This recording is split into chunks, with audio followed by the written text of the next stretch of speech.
नामी पार्टी 12 पार्टियां बननी है ना क़यामत के दिन। यौम युनफ़ख़ु फ़िस्सूर फ़तअतूना अफ़वाजा। आप सल्लल्लाहु ताला अलैहि वसल्लम ने नवी पार्टी और नवी जमात का जिक्र करते हुए फरमाया कि नामी पार्टी और नामी जमात जो क़यामत के दिन इस हाल में आएंगे कि उनके जिस्म पर बरस और कुहड़ की बीमारी, जिससे इंसान के जिस्म का रंग उतरना शुरू हो जाता है, सफ़ेद हो जाता है, फरमाया उनको बरस की बीमारी होगी और उनके वजूद का गोश्त गल गल कर नीचे गिर रहा होगा। पीप उनके जिस्मों से आ रहा होगा, पीप ज़दा उनके जिस्मों का खून गल गल कर मैदान माशर में नीचे गिर रहा होगा, बदबू आ रही होगी। बाकी लोग उनके इन जिस्मों के बदबू को देखकर और उनके जिस्मों से आने वाले पीप ज़दा बदबू की वजह से दूर भागेंगे मैदान माशर में। सहाबा इकराम बड़े डर गए, आप खुद भी रो रहे हैं, सहाबा इकराम भी ज़ारो कतार रो रहे हैं। नवी जमात और नवी पार्टी का आपने जिक्र किया, फरमाया कौन से लोग होंगे ये जो क़यामत में किस हाल में पेश होंगे अल्लाह के सामने। उनके जिस्मों का जो गोश्त है ये गल गल कर नीचे लोथड़े गिर रहे होंगे, पीप आ रही होगी उनके जिस्मों से, पीप बह रही होगी, उनके जिस्म का जो गोश्त है ये गल गल कर नीचे गिर रहा होगा, बदबू आ रही होगी। बाकी लोग इनसे तंग होकर दूर भागेंगे। अल्लाह ताला से क़यामत के दिन बाकी बंदे जब पूछेंगे या रसूल अल्लाह ये कौन लोग होंगे जिनकी ये हालत क़यामत के दिन मैदान माशर में होगी, खून और पीप उनके जिस्मों से बह रहा होगा, गोश्त गल सड़कर उनके जिस्म से गिर रहा होगा, बदबू आ रही होगी, ये कौन बदनसीब लोग होंगे। आप सल्लल्लाहु ताला अलैहि वसल्लम ने फरमाया ये वो लोग होंगे क़यामत के दिन नवी जमात और नवी पार्टी वाले जिनकी ये हालत होगी जो दुनिया में अपने वालिदैन की नाफरमानी किया करते थे, जो दुनिया में अपने माँ बाप का दिल दुखाया करते थे। फरमाया जब ये लोग क़यामत के दिन मैदान माशर में अल्लाह के सामने हिसाब किताब के लिए पेश होंगे, उनकी ये हालत होगी, उनके जिस्मों का गोश्त गल सड़कर गिर रहा होगा, खून और पीप उनके जिस्मों से बह रही होगी और बाकी लोग इनको देखकर इबरत हासिल कर रहे होंगे। फरमाया ये वो लोग होंगे जो दुनिया में अपने वालिदैन की नाफरमानी किया करते थे। आजकल क्या हाल है, हर घर में वालिदैन अपने बच्चों और औलाद की वजह से परेशान।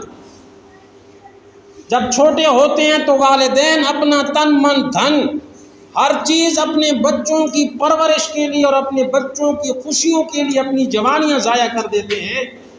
लेकिन वही माँ बाप जब बूढ़े हो जाते हैं और औलाद जवान हो जाती है और इस हालत में वालिदैन को अपनी उस जवान औलाद के सहारे की ज़रूरत होती है, लेकिन आजकल की औलाद माँ बाप का पूछती नहीं है। अन अब्दुल्लाह इब्न मसऊद रज़ियल्लाहु ताला अन्हु क़ाला सअल्तु नबिय सल्लल्लाहु ताला अलैहि वसल्लम। हज़रत अब्दुल्लाह बिन मसऊद रज़ियल्लाहु ताला अन्हु बहुत बड़े सहाबी हैं।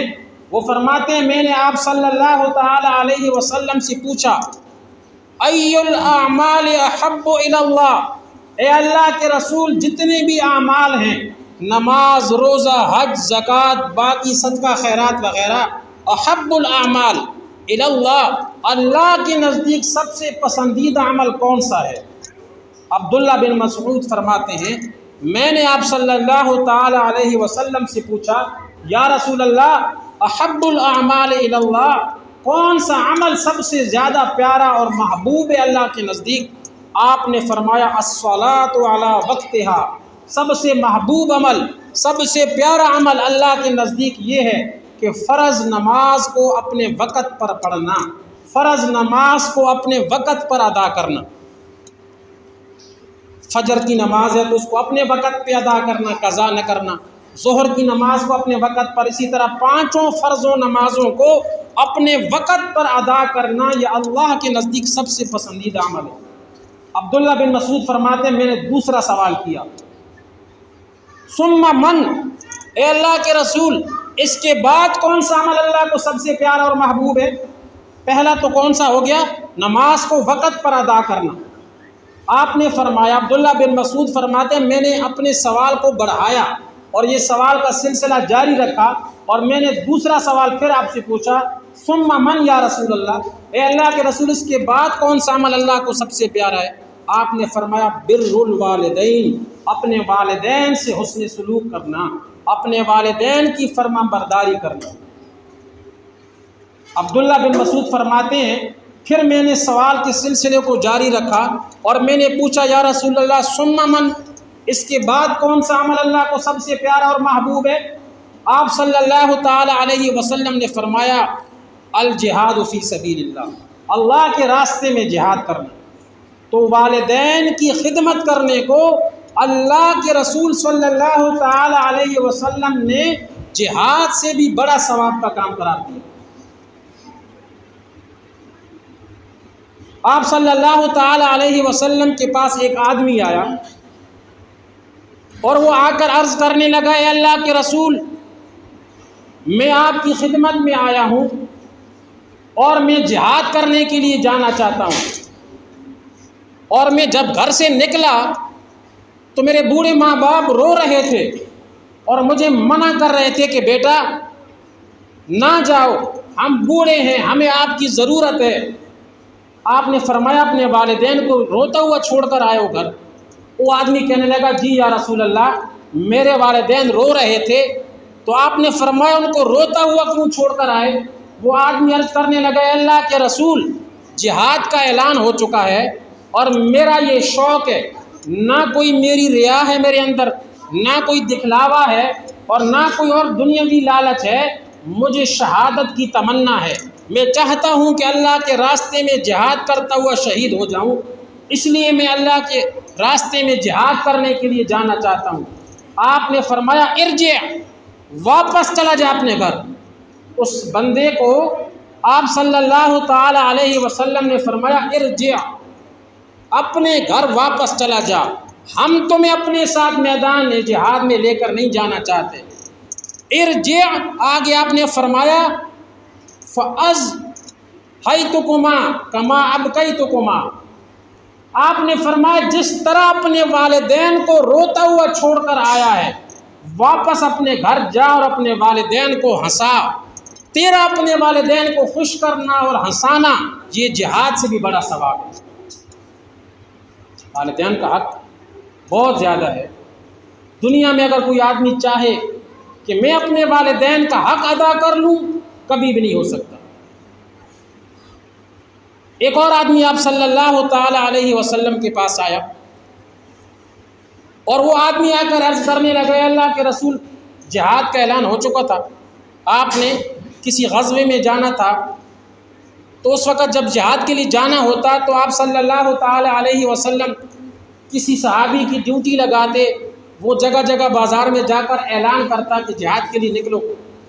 चुनांचे वो आदमी आपके पास आया और आकर अर्ज़ करने लगा, अल्लाह के रसूल, मैं भी जिहाद के लिए जाना चाहता हूँ, जवान हूँ, काफिरों के साथ लड़ूंगा, उनको मारूंगा, जहन्नम रसीद करूंगा, अल्लाह के रास्ते में जिहाद के लिए जाना चाहता हूँ।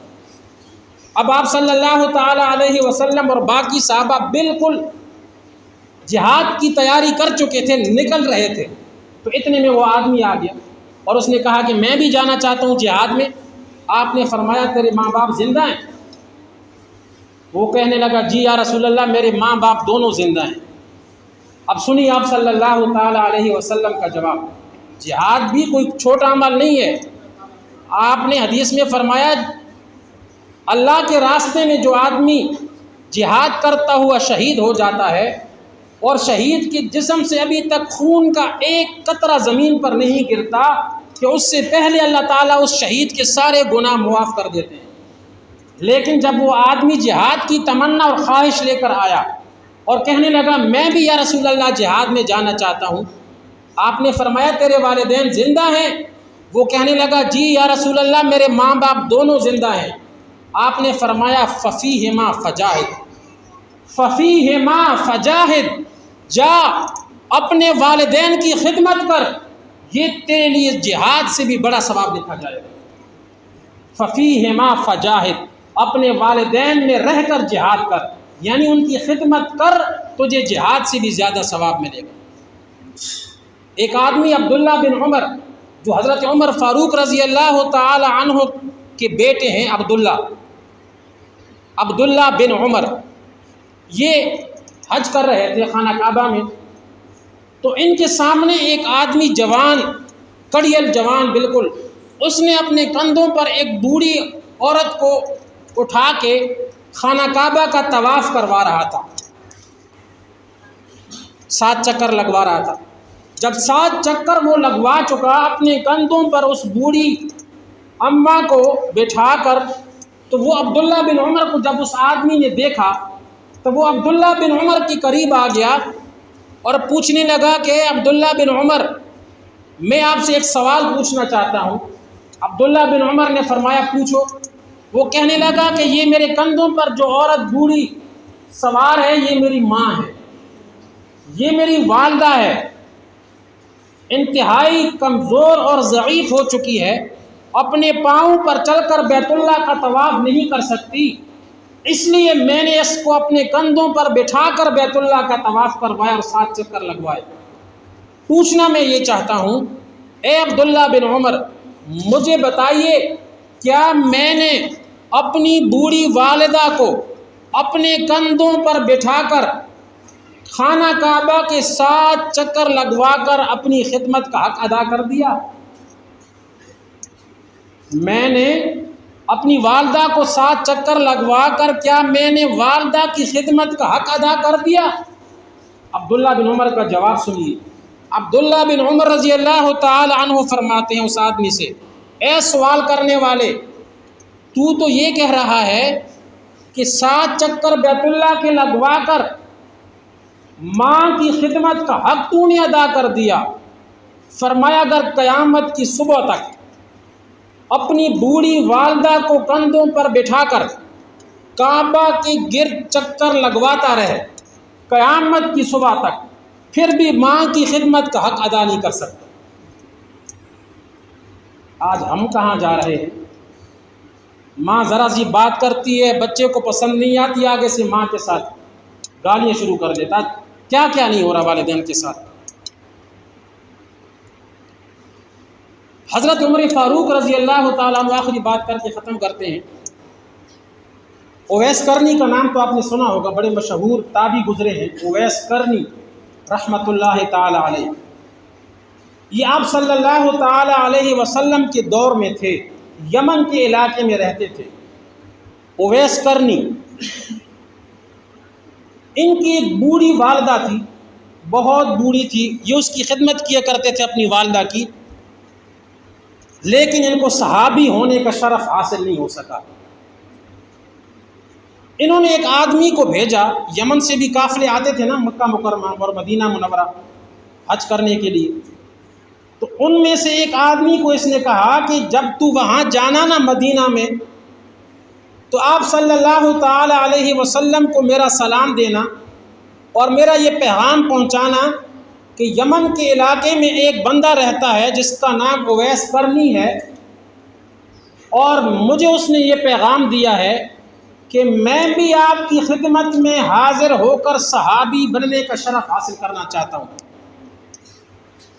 लेकिन मेरी मजबूरी ये है कि मेरी वालदा बहुत बूढ़ी है, मेरे सिवा मेरी वालदा की कोई खिदमत करने वाला है नहीं, तो मैं अपनी वालदा की खिदमत छोड़कर क्या मैं आपके पास आकर आप सल्लल्लाहु ताला अलैहि वसल्लम को देखकर सहाबी बन सकता हूँ? सहाबी जो है, सहाबी किसे कहते हैं? जिसने आप सल्लल्लाहु ताला अलैहि वसल्लम को ईमान की हालत में देखा हो, और आपने फरमाया जिसने मुझे देखा उस पर जहन्नम की आग हराम हो गई। सहाबी पूरी कायनात बाद में क़यामत तक भी जितने औलिया, अतकिया, उलमा, हुफ़ाज़, जितने भी नेक बंदे आ जाए ना, सारे मिलकर भी एक सहाबी का मुकाबला नहीं कर सकते। क्यों? इसलिए कि सहाबी तो वो होता है जिसने अपनी आँखों से आपको देखा हो, जिसने आप सल्लल्लाहु ताला अलैहि वसल्लम की मजलिस और महफिल पाई हो, आपकी सोहबत उसको नसीब हुई हो।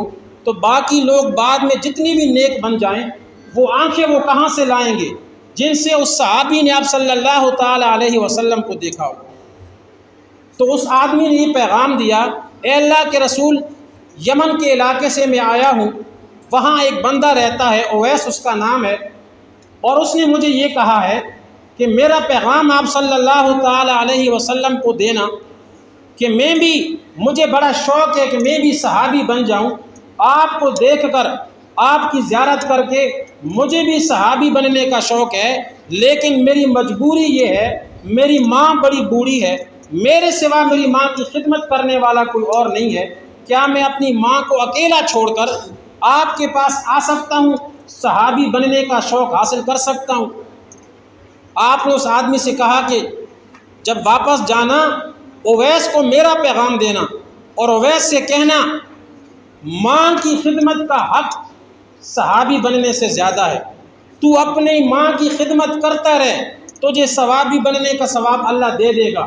चुनांचे अल्लाह की कुदरत, कुछ अरसे बाद जब आप सल्लल्लाहु ताला अलैहि वसल्लम इस दुनिया से रुखसत हो गए, उससे पहले आपने हज़रत उमर फ़ारूक रज़ी अल्लाह ताला अन्हु को ये कहा था कि उमर, मैं दुनिया से जा रहा हूँ, एक बंदा आएगा यमन के इलाके से, उवैस उसका नाम होगा, और उसका हुलिया और उसकी शक्ल सूरत आपने उसकी निशानियाँ हज़रत उमर फ़ारूक रज़ी अल्लाह ताला अन्हु को बता दी।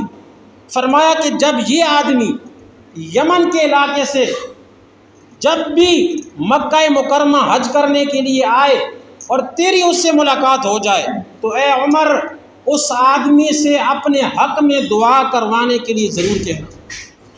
अब उमर कोई छोटी हैसियत है, कोई छोटी शख्सियत हज़रत उमर फ़ारूक का तो ख़ुद अपना इतना रुतबा और मकाम और मर्तबा है।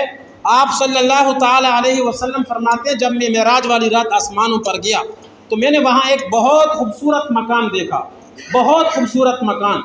मैंने जिब्राइल से पूछा, जिब्राइल, मेरा बड़ा दिल करता है कि मैं इस मकान के अंदर जाकर देखूं। आपने फरमाया, जिब्राइल से पूछा कि ए जिब्राइल, ये मकान किसका है इतना खूबसूरत?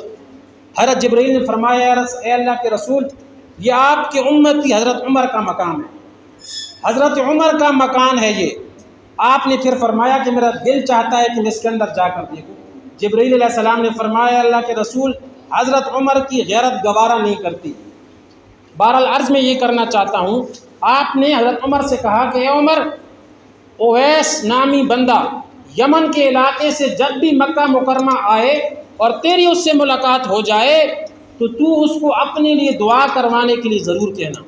जबकि हज़रत उमर की शख्सियत वो शख्सियत है, आपने फरमाया, लौ कान बादी नबियुन लकान उमर, अगर मेरे बाद कोई और नबी अल्लाह ने भेजना होता तो हज़रत उमर ऐसी शख्सियत और ऐसी हस्ती हैं कि इनके अंदर वो तमाम खूबियाँ और वो तमाम सिफ़ात पाई जाती हैं कि अगर मेरे बाद अल्लाह ने किसी और नबी को बनाना होता तो वो नबी हज़रत उमर होते। हज़रत उमर, चुनाचे आप सल्लल्लाहु ताला अलैहि वसल्लम जब दुनिया से चले गए, उसके बाद हज़रत उमर की आदत मुबारका थी, यमन के इलाके से जो भी काफ़िला आता और जो भी लोग आते, हज़रत उमर रज़ी अल्लाह ताला अन्हु उन काफ़िले वालों से पूछा करते थे, क्या तुम में कोई उवैस नामी बंदा तो नहीं है? चुनांचे इस तरह वक़्त गुज़रता गया। एक दिन एक काफ़िला यमन से आया, हज़रत उमर रज़ी अल्लाह ताला अन्हु ने उन काफ़िले वालों से पूछा, उवैस नामी बंदा कोई तुम्हारे अंदर है तो नहीं? चुनांचे एक बंदा उठा, उसने कहा, मैं उवैस हूँ। हज़रत उमर ने फरमाया, इधर आओ। चुनांचे हज़रत उमर उस वक़्त अमीरुल मोमिनीन थे।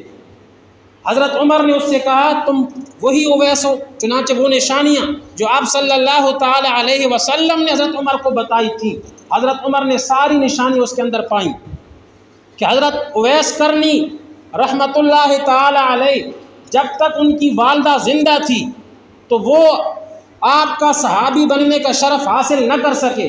अब उनकी वालदा भी फौत हो गई थी, तो उन्होंने कहा, चलो आप सल्लल्लाहु ताला अलैहि वसल्लम को तो ना देख सका, आपके मदीना को तो देख आ जाऊँ। चुनांचे हज़रत उमर ने उवैस करनी से कहा कि हाथ उठाओ, और मेरे लिए हज़रत उमर के लिए दुआ मांगो कि अल्लाह मुझे बख्श दे। हज़रत उवैस करनी ने कहा, ए आप तो अमीरुल मोमिनीन हैं, मैं आपके लिए कैसे दुआ कर सकता हूँ।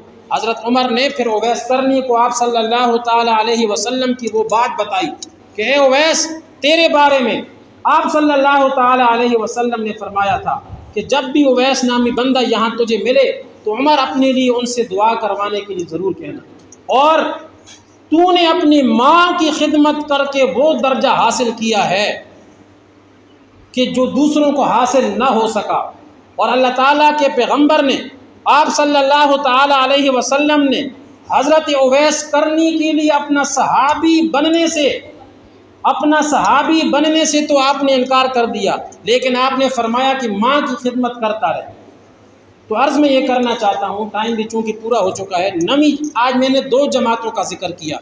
क़यामत के दिन अल्लाह ताला ने 12 जमातें सारे इंसानों की बनानी है। यौम युनफ़ख़ु फ़िस्सूर फ़तातून अफ़वाजा, 8वीं और 9वीं पार्टी का आज मैंने जिक्र किया। 8वीं पार्टी क़यामत के दिन किन लोगों की होगी? आप सल्लल्लाहु ताला अलैहि वसल्लम जब ये हदीस बयान फरमा रहे थे, ज़ारो कतार आप भी खुद रो रहे थे और सहाबा भी रो रहे थे।